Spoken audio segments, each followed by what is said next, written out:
دوستو فرض کریں آپ کے سامنے دو راستے ہوں، دونوں میں خطرہ ہو، دونوں میں ہی نقصان ہو، لیکن عقل کہتی ہے کہ اگر برائی سے بچنا ممکن نہیں تو کم از کم اس برائی کو چنو جو نسبتاً چھوٹی ہو۔ یہ اصول ہمیں فلسفہ اخلاق میں بار بار ملتا ہے۔ اسپائنوزا دوستو کہتا ہے کہ اگر دو چیزیں اچھی ہوں تو بہتر کو چنو، اور اگر دونوں برائیاں ہوں تو کم تر برائی کا انتخاب کرو۔ یہ باتیں صرف کتابوں میں نہیں رہتی بلکہ ہمیں آج کے عالمی سیاسی منظرنامے میں بھی اس کا سامنا ہے، خاص طور پر جب ہم اسے ایران اور اسرائیل کے تنازع کو دوستو دیکھتے ہیں تو دوستو بعض لوگ ایران کو ایک مذہبی حکومت کہہ کر مسترد کر دیتے ہیں۔ ان کے نزدیک ایران ایک ملائیت زدہ نظام ہے جہاں جمہوریت نہیں ہے، انفرادی آزادی نہیں ہے اور نظریاتی سختی ہے، اور دوسری طرف اسرائیل ہے جو خود کو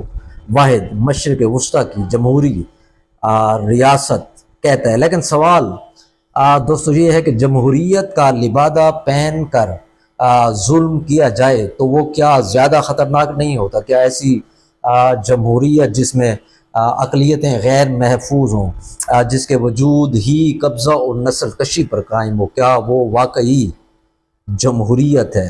اسرائیل دوستو ایک ایسی ریاست ہے جو فلسطینیوں کے گھروں پر بلڈوزر چلاتی نظر آتی ہے، بچوں کو قید کرتی ہے، عبادت گاہوں پر حملے کرتی ہے۔ ایک ایسی جمہوریت جس میں شہریوں کو مذہب نسل کی بنیاد پر تقسیم کیا جاتا ہے، ایک ایسی ریاست جو دہائیوں سے فلسطینی سرزمین پر قابض ہے اور اقوام متحدہ کی قراردادوں کی مسلسل خلاف ورزی بھی کر رہی ہے۔ اگر یہ جمہوریت ہے تو پھر ہمیں اس تعریف پر بھی نظر ثانی کرنی پڑے گی۔ ایران یقیناً ایک مثالی ریاست دوستو نہیں ہے، وہاں سیاسی تنقید کی گنجائش محدود ہے، آزادی اظہار رائے قدغنے ہے اور ریاستی نظریہ مذہب پر مبنی ہے۔ لیکن اس کی پالیسیوں میں ایک چیز دوستو واضح ہے، ایران کبھی کسی کی زمین پر قابض نہیں رہا۔ ایران مزاحمت کی حمایت ضرور کرتا ہے، نہ کہ قبضے کی۔ ایران نے کبھی دوسرے ملکوں پر پہل کر کے حملہ بھی نہیں کیا۔ تو جب برائی کا انتخاب کرنا ہو تو کم از کم وہ طاقت چنی جائے جو دفاع میں کھڑی ہو، نہ کہ جارحیت میں دوستو کھڑی ہو۔ جیسے کہتے ہیں کہ if two evil exists choose the lesser one۔ لیکن دنیا کی سیاست سادہ نہیں ہے، وہ برائیاں جو بڑی بڑی تقریروں میں جمہوریت کہلائی جاتی ہیں وہ در حقیقت سب سے مہلک جبر کا روپ دوستو دھار چکے ہیں۔ تو آج اگر اسپائنوزا زندہ ہوتا تو شاید وہ کہتا کہ سب سے بڑی برائی وہ ہوتی ہے جو نیکی کے نقاب میں آئے، اور اس تناظر میں اسرائیل ایک ایسی برائی ہے جو اپنے جمہوری لبادے میں دنیا کو دھوکہ دے رہی ہے۔ میں اس پر مزید بھی عرض تھوڑا سا کرنا چاہوں گا۔ دوستو ذرا سوچیے، ایک ایسا ملک جو دنیا کے ایک حصے میں ہے لیکن دنیا کی سب سے طاقتور ریاست امریکہ اس کی ہر سانس، اس کی ہر جنگ، اس کے ہر فیصلے کی پشت پر کھڑا ہوتا ہے۔ جی ہاں، بات ہو رہی ہے اسرائیل کی، لیکن سوال یہ ہے کہ کیوں آخر امریکہ اسرائیل کی اتنی اندھی تقلید کیوں کرتا ہے؟ کیا یہ صرف دوستی ہے یا اس کے پیچھے کچھ اور بھی چھپا ہوا ہے؟ یہ صرف ایک خارجہ پالیسی نہیں ہے، یہ ایک نظریاتی دوستو رشتہ ہے۔ امریکہ اور اسرائیل کے تعلقات کی جڑیں صرف سفارت خانوں یا معاہدوں میں نہیں بلکہ عقائد، سیاست، اسٹریٹجک منصوبوں اور مذہبی نظریات میں بھی آپ کو پیوستہ نظر آئیں گی۔ مشرق وسطی جہاں تیل ہے، جنگیں ہیں اور عالمی طاقتوں کی نظریں یہاں لگی ہوئی، اس خطے میں امریکہ کو ایک ایسے اتحادی کی ضرورت رہتی ہے جو اس کے مفادات کا محافظ ہو، اور وہ اتحادی بنتا ہے اسرائیل۔ امریکہ نے اسرائیل کو اپنا فارورڈ بیس بنایا ہوا ہے۔ ایران کو روکنا ہو، اسرائیل موجود ہے، حزب اللہ یا حماس کے خلاف کارروائی کرنی ہو، اسرائیل جو ہے وہ تیار بیٹھا ہے۔ اس کا حوالہ یہ لبرلز کا حوالہ ہے، میں اپنی طرف سے بات نہیں کر رہا، لیکن دوستو کہانی یہیں بھی ختم نہیں ہوتی۔ واشنگٹن کی راہداریوں میں ایک نام گونجتا ہے AIPAC، یعنی اس کا مطلب ہے امریکن اسرائیل پبلک افیئرس کمیٹی۔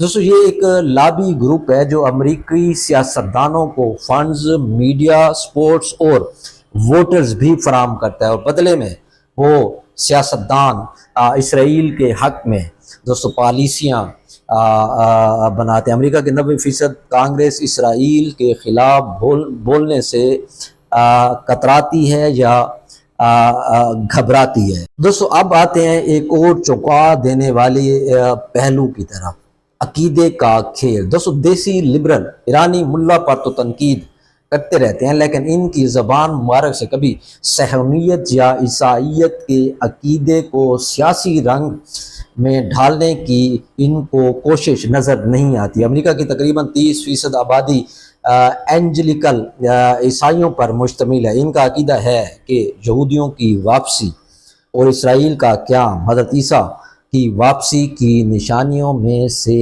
ایک ہے، یعنی اسرائیل صرف ایک ریاست نہیں بلکہ ایک مقدس زمین ہے جو بائبل کی پیشن گوئیوں کا حصہ ہے۔ اس کا حوالہ اسٹیفن اسپیکٹر ایونجیکل اینڈ اسرائیل میں بھی وہ دیتے ہیں۔ اس کے ساتھ اسرائیل امریکہ کو جدید سائبر ٹیکنالوجی، جاسوسی نیٹ ورکس اور خفیہ معلومات بھی فراہم کرتا ہے۔ ایران ہو یا حماس، اسرائیلی انٹیلیجنس ہمیشہ امریکہ کے ہاتھوں میں ایک طاقتور ہتھیار رہی ہے۔ تو کیا اسرائیل ایک جمہوری ریاست کہی جا سکتی ہے یا ایک مذہبی نظریے پر قائم سامراجی اسٹیبلشمنٹ؟ کیونکہ یہاں جمہوریت کے نام پر فلسطینیوں کا قتل عام پوری دنیا دیکھ رہے ہیں۔ اقوام متحدہ کی قراردادوں کو جوتے کی نوک پر یہ رکھتے ہیں۔ دوستو دنیا میں ایک جمہوری لبرل ریاست ایسی بھی ہے جو دنیا کے ہر بر اعظم میں عسکری طور پر موجود ہے۔ آج ہم بات کریں گے کہ امریکہ نے دنیا میں کہاں کہاں کارروائیاں کی، کہاں کہاں رجیم چینج کرنے کی کوشش کی، کہاں وہ کامیاب ہوا اور کہاں پر وہ ناکام ہوا، اور دنیا میں اس کے فوجی اڈے کہاں کہاں پر ہیں۔ 1960 کی دہائی میں امریکہ نے ویتنام میں کمیونزم کو روکنے کے لیے جنگ چھیڑی۔ 20 سال تک بمباری، فوجی حملے اور لاکھوں اموات کے بعد امریکہ نے 1975 میں ذلت کے ساتھ ویتنام کو اس کو چھوڑنا پڑا۔ اس طرح 2003 میں امریکہ نے کہا کہ عراق کے پاس تباہ کن ہتھیار ہیں، صدام حسین کو ہٹا دیا گیا، لیکن آج تک وہاں امن نہیں آیا۔ شیعہ سنی خانہ جنگی، داعش کی پیدائش اور لاکھوں لوگ بے گھر ہو گئے۔ اس کا نتیجہ دوستو کیا نکلا؟ رجیم تو بدلا، لیکن عراق ٹوٹ پھوٹ کا شکار آج بھی ہے۔ 2001 میں 9/11 کے بعد امریکہ نے طالبان پر حملہ کیا، لیکن 20 سال بعد 2021 میں امریکہ کو اسی طالبان کے ساتھ معاہدہ کرنا پڑا۔ نتیجہ اس کا کیا نکلا؟ دنیا نے امریکہ کو کابل ایئرپورٹ سے بھاگتے ہوئے دیکھا۔ اس طرح 2011 میں نیٹو اور امریکہ نے قذافی حکومت کو گرایا، لیکن اس کے بعد لیبیا خانہ جنگی اور دہشت گرد گروپوں کا گڑھ بن گیا۔ آج لیبیا میں کوئی مستحکم حکومت آپ کو نظر نہیں آتی۔ اس طرح شام میں امریکہ نے بشار الاسد حکومت کو گرا کر اس شخص کو بٹھایا جس کو وہ خود دہشت گرد کہتے رہے، جس کے سر کی قیمت کروڑوں روپے میں انہوں نے ہی مقرر کی تھی۔ اس طرح 1953 میں امریکہ نے ایران میں آپریشن ایجکس کے ذریعے وزیر اعظم مصدق کو ہٹا کر شاہ ایران کو واپس لایا، لیکن 1979 کے اسلامی انقلاب نے سب کچھ بدل دیا۔ آج بھی ایران امریکہ کا سخت مخالف ہے۔ رجیم چینج کرنے کے لیے آج اور اسی وقت اور ابھی بھی حملے ہو رہے ہیں۔ اگر آپ اس طرح لاطینی امریکہ، چلی، گواٹے-مالا، نکاراگوا، وینزویلا نے امریکہ نے بارہا یہاں رجیم چینج کرنے کی کوشش کی۔ چلی میں 1973 میں اور 1954 میں وہ کامیاب ہوا، وینزویلا میں وہ کامیاب نہ ہو سکا۔ دوستو اس طرح اگر ہم 2014 میں جائیں تو امریکہ اور یورپ کی مدد سے یوکرائن میں روس نواز صدر کو ہٹایا گیا۔ اس کے بعد روس نے کرائمیا پر قبضہ کیا اور آج یوکرائن میں روس کے خلاف امریکہ اور نیٹو کا بالواسطہ ابھی تک وہ جنگ دوستو تنازع جاری ہے۔ امریکی فوجی اڈے، آپ کو سن کر شاید حیرانگی ہوگی کہ دنیا بھر میں امریکہ کے تقریباً 750 کے قریب فوجی اڈے موجود ہیں۔ ان بڑے اڈوں میں جرمنی، جاپان، جنوبی کوریا، قطر، بحرین، اٹلی، ترکی، کویت، افغانستان کا وہ چھوڑ چکا ہے، عراق، سعودی عرب میں اب بھی اس کے فوجی اڈے موجود ہیں۔